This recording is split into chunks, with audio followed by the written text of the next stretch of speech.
नमस्कार प्रेक्षकांनो, तर मालिकेमध्ये आपल्याला काही कमाल ट्विस्ट बघायला मिळणार आहे. तर यावेळेस स्वानंदी खूप मोठी चाल खेळणार आहे. चक्क अर्पिताच्या सासूलाच घेऊन येणार आहे. आणि मग आता ही सासू जी काय अर्पिताची नांगी ठेचते समोर समोर आणि जे काही सत्य सांगते ते बघण्यासारखं आहे. व्हिडिओ छोटासा असल्यामुळे शेवटपर्यंत बघा. चला तर व्हिडिओला सुरुवात करूया. तर आपण पाहतो राजवाड्यांच्या घरामध्ये डायनिंग हॉलमध्ये सकाळची वेळ असते. घरामध्ये स्मशान शांतता असते. अर्पिता तोंड फुगून बसलेली असते सोफ्यावरती. आजी अत्यंत काळजीने तिच्या जवळ येते. आजी डोळ्यात पाणी आणते आणि मायाने तिला विचारू लागते, अगं अर्पिता, बाळा जरा समजून घे ना. माझ्या सुरकुतलेल्या हातांनी मी या राजवाड्यांचा संसार उभा केलाय. संसारात भांड्याला भांडं तर लागतंच ना. थोडं कॉम्प्रोमाइज करायला शिकायला हवं ग. असा हट्टीपणा करून घर सोडून येऊन चालत नाही बाळा.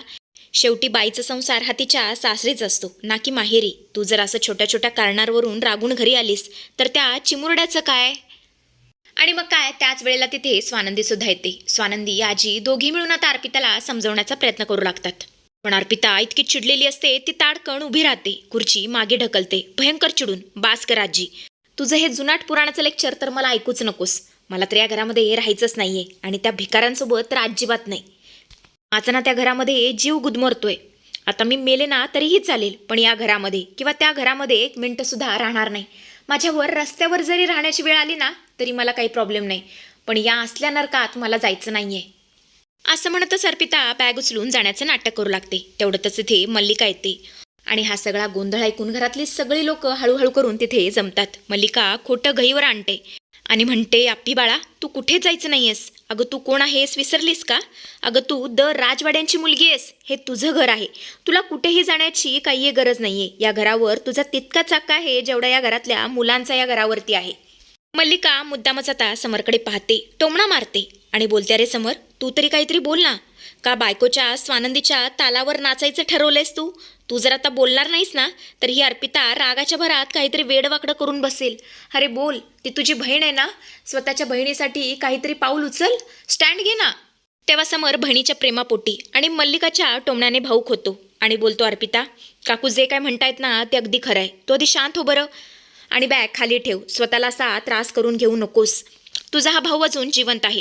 तुला कुठेही जाण्याची काही गरज नाहीये. थांब इथेच. तुला जेवढे महिने जेवढे वर्ष या घरामध्ये थांबायचं आहे ना, तू छातीत ठोकपणे थांबू शकतेस. आजी, स्वानंदी मॅडम, कोणी आता अर्पिताला एक शब्दसुद्धा बोलायचं नाहीये. तिला त्रास देऊ नका, कारण हा समर राजवाडे तुझ्या पाठीशी उभा आहे. हे सगळं ऐकल्यावर अर्पिता, मल्लिका यांना खूप आनंद झालेला असतो. कारण आता त्यांचा घरात घुसण्याचा जो काही प्लॅन आहे तो सक्सेसफुल झालेला असतो. कारण तसं जर आप्पी आली असती तर समरने कधीच तिला स्वीकार केलं नसतं. त्यामुळे हे सगळं तिचं नाटक असतं. पण स्वानंदी मात्र अर्पिताला व्यवस्थित ऑब्झर्व करत असते. ती हे सगळं पाहत असते. तिच्या डोळ्यात धोक्याची घंटा वाजते. ती स्वतःशीच पुटपुटते, नाही, अर्पिताताईंच्या डोळ्यामध्ये मला दुःख नाही तर एक कपट दिसते. नक्कीच काहीतरी काळबेर आहे. मला या मागचं सत्य शोधावंच लागेल. रात्रीची वेळ असते, सगळे झोपलेले असतात. स्वानंदी पाणी पिण्यासाठी उठते तेव्हा तिला अर्पिताच्या रूममधून हळुवारपणे बोलण्याचा आवाज येतो. ती पाहते तर काय, आप्पी आणि मल्लिका जोरजोरात हसत असतात, बोलत असतात. आप्पी म्हणत असते, मम्मा, अगं आपला प्लॅन कसला सक्सेसफुल झालाय. तो मूर्ख समरदादा माझ्या पाठीशी उभा आहे. मी माझ्या नवऱ्याला 1,00,000 रुपये देऊन विकत घेतलं, त्याला या नाटकामध्ये सामील केलं आणि त्यानेच माझ्या घरामध्ये येण्याचा रस्ता उघडा केला. खरंच काय प्लॅनिंग आहे आपलं. आणि अशा प्रकारे त्या दोघी जोरजोरात हसत असतात. स्वानंदीला हे सगळं ऐकून खूप मोठा धक्का बसलेला असतो. ती दुसऱ्या दिवशी सकाळीच अर्पिताच्या सासरी जाऊन सगळा तपास करते आणि तिला असा एक पुरावा मिळतो जो अर्पिताच्या पायाखालची जमीन कायमची सरकवणार आहे. खूप भारी असा पुरावा असतो. स्वानंदी मनातल्या मनात म्हणत असते, अर्पिता, तुला काय वाटलं, तू छल कपट करशील आणि या घरामध्ये घुसण्याचं प्लॅनिंग करशील, पण कसं आहे ना, जोर ही स्वानंदी आहे ना तर तुला ही नाटकी करू देणार नाही. तुझा चेहरा तर आता मी सगळ्यांच्या समोर आणणार. दुसऱ्या दिवशी आपण पाहतो तर काय, असं म्हणतच स्वानंदी आता अर्पिताजवळ जाते आणि बोलते, अर्पिताताई, तुम्ही नाटक करताय. मला तुमचं सत्य कळालंय. आता मी सगळ्यांसमोर तुमचं सत्य एक्सपोज करणार.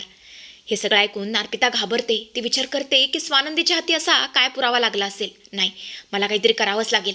सिंपती गेन करण्यासाठी मला काहीतरी करावंच लागेल. असं म्हणतच ती पुन्हा एकदा तमाशा सुरू करते.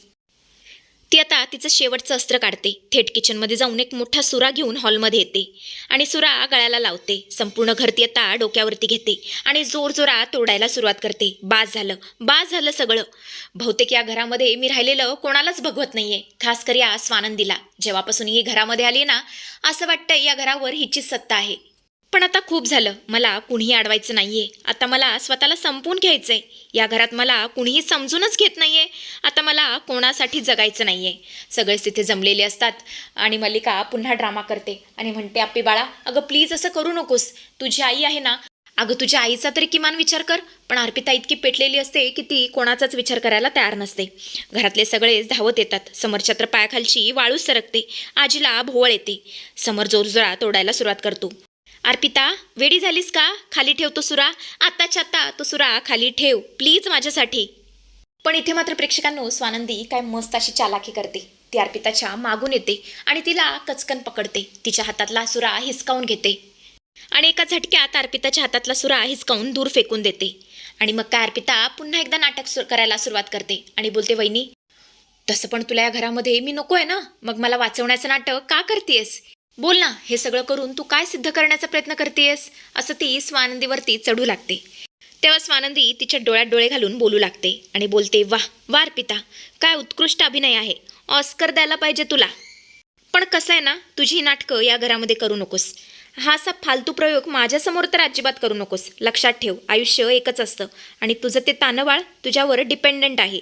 तू असा स्वतःचा जीव घेण्याचा खोटा ड्रामा करू शकत नाहीस. आणि तुला काय वाटलं गं, तुझा खरा चेहरा कोणालाच माहीत नाही आहे का? पण मला बरोबर माहिती आहे तुझा खरा घाणेरडा मुखवटा काय आहे ते."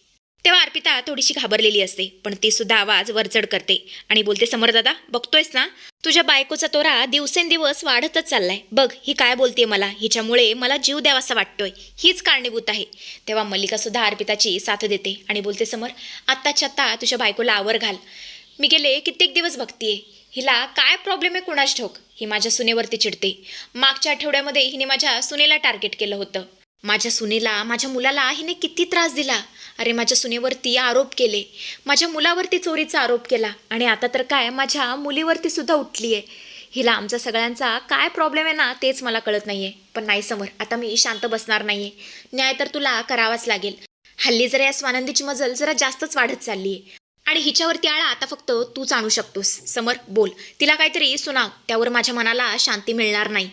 आणि आता मात्र समरला सुद्धा स्वानंदीचा खूप राग आलेला असतो. समर बोलतो, "स्वानंदी मॅडम, अहो तुम्ही माझ्या बहिणीला असं नाही बोलू शकत. या भाषेमध्ये तुम्ही बोलू शकत नाही." तेव्हा स्वानंदी बोलते, "राजवाडे, मी उगाच बोलत नाहीये. माझ्याकडे खूप मोठा पुरावा आहे." असं म्हणतच ती जोराची शिट्टी वाजते. शिट्टी वाजवल्यावर सगळेच आता दाराकडे बघू लागतात. दारामध्ये 3 आकृत्या उभ्या असतात. ते असतात अर्पिताचा नवरा, तिचे सासू सासरे.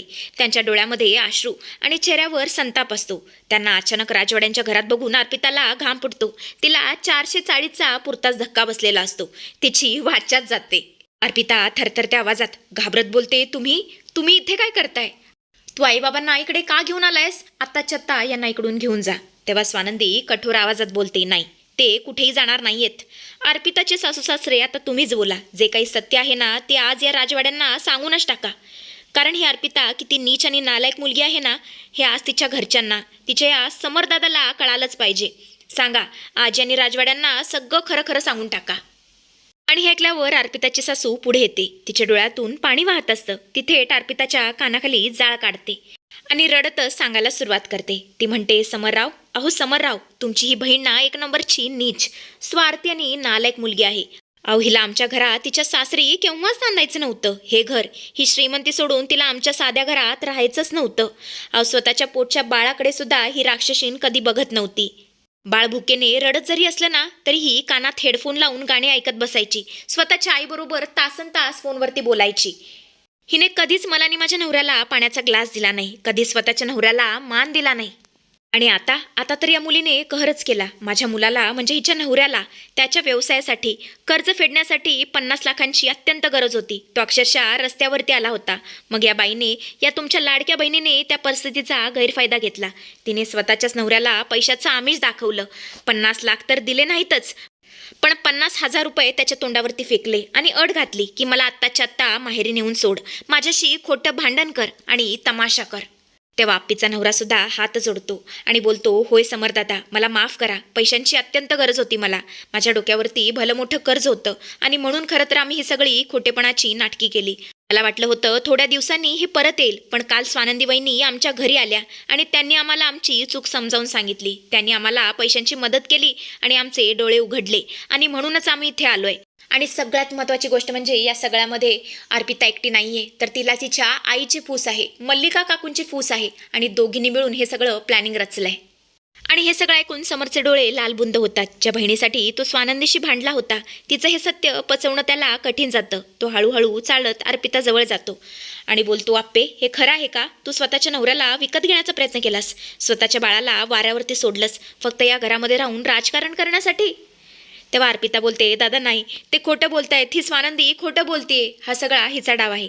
तेव्हा समोर बोलतो, चुप, एका शब्दाने सुद्धा माझ्या बायकोचं नाव घ्यायचं नाहीस. तू एका आईच्या आणि पत्नीच्या नावाला कलंक आहेस अर्पिता. मला तुझी लाज वाटते. आणि मग काय, अर्पिता आणि मल्लिकाची बोलतीच बंद झालेली असते. तेव्हा आता समोर पुढे काय निर्णय घेईल हे बघणं इंटरेस्टिंग ठरेल.